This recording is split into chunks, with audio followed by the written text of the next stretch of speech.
Tu aimes peindre des murs? Moi, je te pose la question parce que moi, j'adore ça.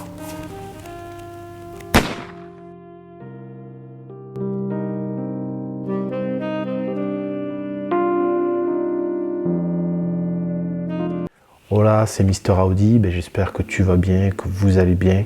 Je suis content de vous retrouver pour cette unième vidéo que je consacre au film The Irishman de Martin Scorsese, sorti donc le 27 novembre sur la plateforme Netflix. Il y a quelques jours, j'ai réalisé une petite vidéo où je contextualisais un petit peu la sortie du film et où je donnais quelques éléments de compréhension pour mieux appréhender les films de Martin Scorsese et notamment The Irishman.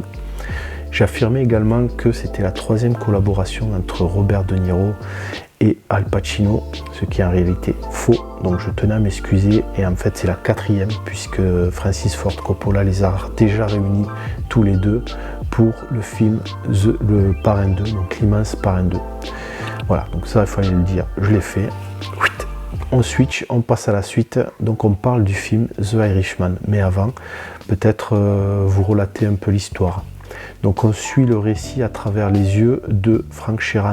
Une première partie où on va voir des liens qui se tissent, des liens d'amitié qui se tissent entre Russell Bufalino, incarné par Joe Pesci, qui est un homme influent et important dans le réseau mafieux et qui va mettre le pied à l'étrier à Frank Sheeran et le faire évoluer.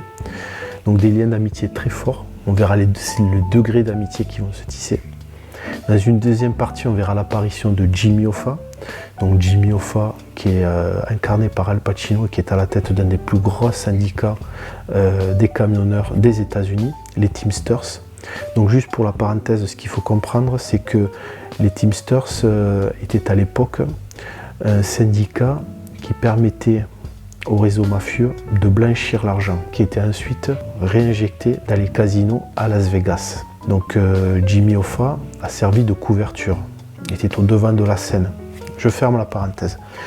Justement par rapport à ça, dans cette deuxième partie, nous verrons Jimmy Hoffa menacé par les gouvernements qui vont tenter de le faire chuter par rapport à ce que je viens de vous expliquer. C'est qu'ils veulent mettre en lumière ces liens forts qu'il peut avoir avec la mafia.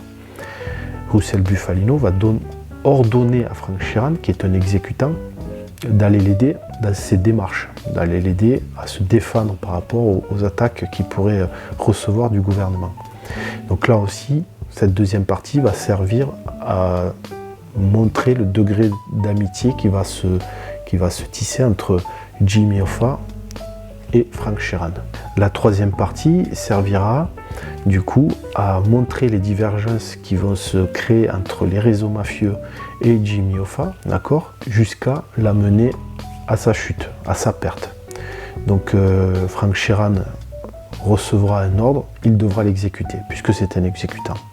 Et en fait, tout le film, c'est ça, c'est qu'il oscillera entre la famille sicilienne mafieuse et Jimmy Hoffa, et il devra à un moment donné faire de la médiation pour essayer que tout le monde puisse trouver des intérêts communs, sauf qu'au final les divergences vont se creuser et il va être confronté à ces dilemmes moraux jusqu'à ce qu'on lui ordonne d'exécuter Jimmy Hoffa.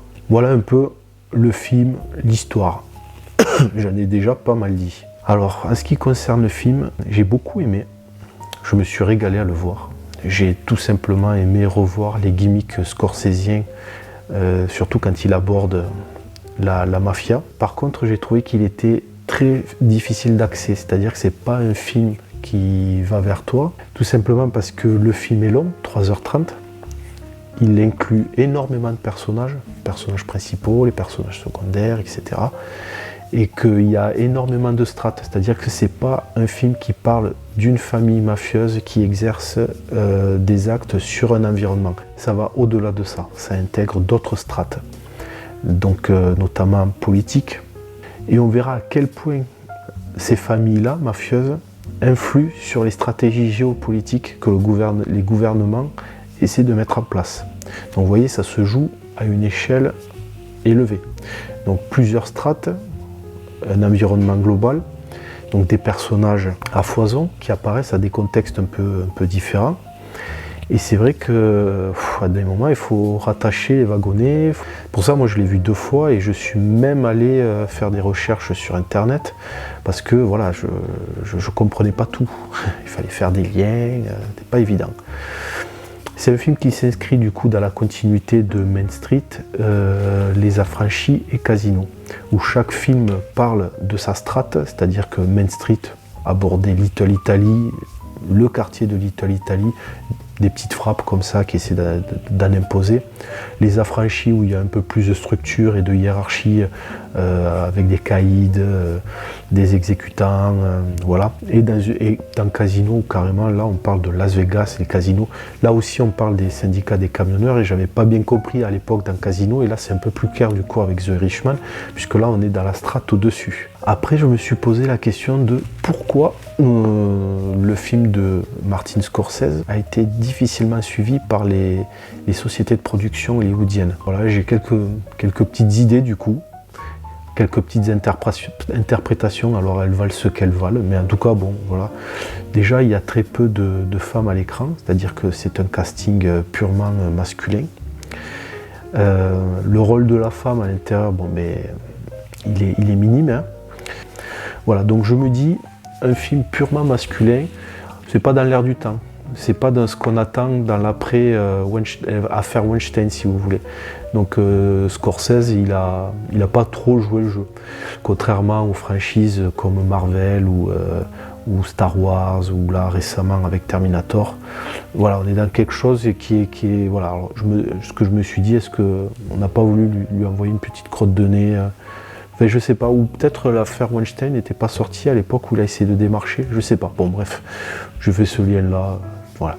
Ensuite, bon voilà, c'est un film qui dénonce des choses, qui parle de l'Amérique officieuse, un peu comme l'a fait Howard Zinn avec une histoire populaire des États-Unis. Avec Scorsese, on a une quadrilogie qui parle de l'histoire officieuse et mafieuse des États-Unis. Donc voilà, donc tout ça, ça remue un peu, ça fait réfléchir, tu te poses des questions, ça ramène à la question de l'état profond, qui est mêlé, qui n'est pas mêlé, enfin voilà. Donc voilà, est-ce que c'est un film qu'on a envie de voir à l'écran? Un film de 3h30, donc un vieux qui caste des vieux pour des vieux. Donc c'est pas un film qui est clairement axé au grand public. Les techniques de rajeunissement numérique, c'est un coup aussi, voilà. Donc ça c'est justement, ça nous ramène à la question de la technique et des effets spéciaux. Les effets spéciaux, alors, quand tu vois Robert De Niro, tu fais oui quand même, c'est chaud. Donc pendant un petit moment, tu vas y penser parce que c'est visible, il ne faut pas se leurrer, c'est visible. Je trouve que c'est mieux fait sur Joe Pesci, alors Jimmy Hoffa, je ne sais même pas, avec Al Pacino. Mais en tout cas, sur Robert De Niro, tu le vois. Puis il ne faut pas se leurrer, le mec a 76 ans. Il bouge, il marche comme un mec de 76 ans. Donc tu auras beau le rajeunir, quand il commet des actes violents qui impliquent son physique, tu le sens qu'il est vieux. Donc ça, on va dire que là, à ce moment-là, ça perd en crédibilité, malheureusement. Après, le film est suffisamment intéressant et suffisamment bien construit pour te ramener dans l'histoire et du coup te le faire apprécier à sa juste valeur. Après, oui, j'ai ce petit regret de ne pas l'avoir vu en salle, de l'avoir dégusté en salle et de voir tous ces personnages dans les salles obscures. Ce qui nous ramène au casting, encore une fois. Là, bon, je vous ai évoqué le casting des personnages principaux. Les personnages secondaires sont tout autant intéressants. Bobby Cannavale, qu'on retrouve dans la série Vinyl, produite par Martin Scorsese et Mick Jagger. Vous avez Stephen Graham aussi. Donc Stephen Graham qui joue le rôle d'Al Capone dans la série de Boardwalk Empire, aux côtés de Steve Buscemi. Vraiment un grand acteur, je trouve. Je pense qu'il gagne à être connu, ce gars-là. Je pense que sa carrière peut aller plus loin, quoi. Voilà, donc oui, ça fait du bien de voir ces personnages-là. Après, c'est un film qui est posé. C'est-à-dire que c'est pas un film, comme je vous le disais, d'ailleurs ça m'a fait mentir du coup, c'est pas un film qui est pris de frénésie où tout va vite. Là, c'est le contraire. Le film est posé. D'ailleurs, Scorsese utilisera la notion de fixité et de figé. C'est-à-dire que c'est un film où, justement, comme il a eu les moyens, il a fait comme il a voulu. Et à des moments, il se permet des plans fixes, chose que tu retrouves rarement dans les films de Scorsese, puisque justement, tout doit aller vite. Donc là, il y a des plans fixes.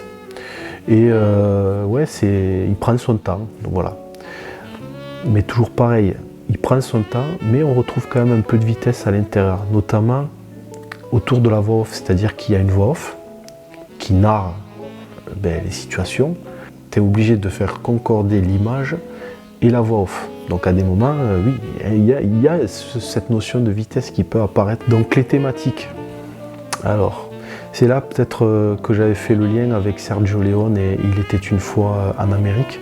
C'est que tout comme ce film-là, The Irishman développe cette idée du temps qui passe, la vieillesse. D'ailleurs, le film The Irishman commence par ce plan séquence dans cette maison de retraite pour finir sur un gros plan, un cadrage sur De Niro en Frank Sheeran. Donc voilà, tu vois que tu as affaire à un film crépusculaire. D'ailleurs, Scorsese le dit lui-même, c'est un film testamentaire où il s'est fait plaisir à réunir les gens qu'il a aimés et avec qui il a travaillé dans son histoire. Et en gros, il emmerde tout le monde, quoi, je crois. Là, il s'est dit, venez les gars, on va s'éclater ensemble et on fait un ultime film.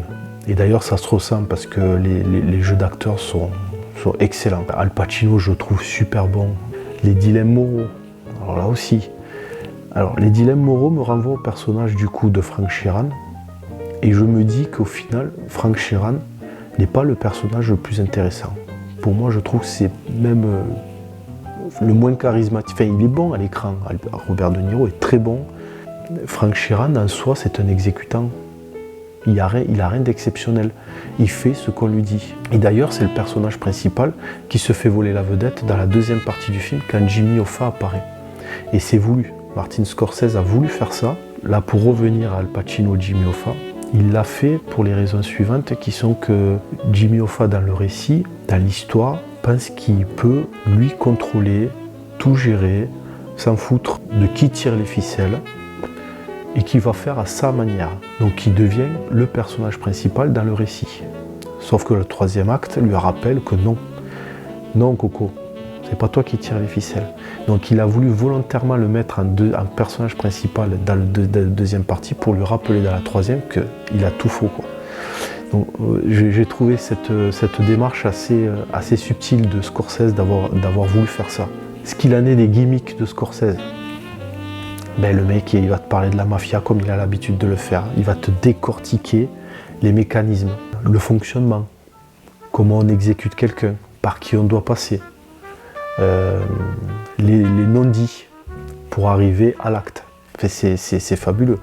Il y a un moment donné dans le film où tu as Robert De Niro et Joe Pesci qui échangent un regard suite à une altercation qu'ils ont eue avec un gars.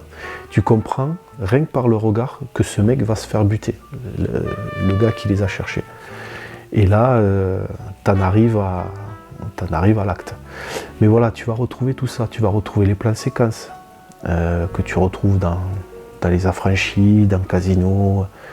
Voilà, tu vas retrouver ces plans séquences, les plans à la grue. Tu as une vue en hauteur, en contre-plongée, qui descend. On part de l'environnement pour arriver sur un plan fixe et un cadre qui met au centre le personnage. Donc tu vas retrouver, et je pense qu'il aime bien les voitures aussi, et les voitures des années 50, 70 à peu près, parce qu'elles sont toujours là, ces voitures. Alors arrivées, tu les vois toujours de profil, donc soit un départ, soit une arrivée, mais tu as toujours des voitures comme ça qui arrivent, et de jolies voitures de profil.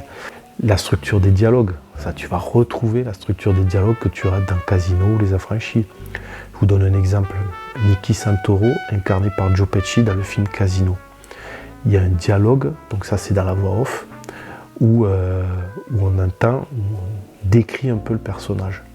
Où on va dire, si tu attaques Nicky au couteau, il faut que tu sortes un flingue. Et si tu sors un flingue, tu as intérêt à le tuer, parce que lui ne te loupera pas. Globalement, c'est ça. Dans The Irishman, tu as le même type de dialogue. Tous les chemins mènent à Russell Bufalino. Donc voilà, on a ce type de répliques qui sont parfois très drôles. Moi, j'ai vachement rigolé, notamment les dialogues entre Al Pacino, Stephen Graham, donc Tony Pro, il s'appelle dedans. Et il y a des répliques super drôles, quoi. Enfin, c'est même cultissime, quoi. J'ai vraiment apprécié. Voilà, donc j'ai fait un petit peu le tour. Personnellement, un film que j'ai vraiment apprécié. J'ai pris plaisir à le voir, ça m'a fait plaisir de revoir les acteurs. Il y a clairement le fait qu'on aime ce film par nostalgie, parce que on a appartenu à une époque, nous aussi en tant que spectateurs, et ça c'est important. Donc l'objectivité ne l'est pas tant que ça quand tu fais rentrer cette dimension-là en ligne de mire, et c'est donc, pour moi, je trouve que c'est assez plaisant de revoir à l'écran les gimmicks scorsésiens que je viens de vous citer là. Et vraiment, voilà, c'est un film qui s'apprécie. Je vous conseille de le voir. Vraiment, c'est un film qui fait du bien. Pour moi, c'est pas le film du siècle, hein, d'accord. L'histoire nous le dira. Mais c'est un film qui se voit. C'est un film qui est intéressant. C'est un film qui dénonce, c'est un film qui aborde certaines notions qu'on ne voit plus trop à l'écran aujourd'hui, c'est un film qui prend des risques, et Martin Scorsese qui a voulu clairement exprimer ses envies pour une ultime œuvre. Donc je vais m'arrêter là, je vous remercie de m'avoir suivi, j'espère que cette vidéo vous aura plu, n'hésitez pas à vous abonner, on se retrouve rapidement pour une 1e vidéo, au revoir.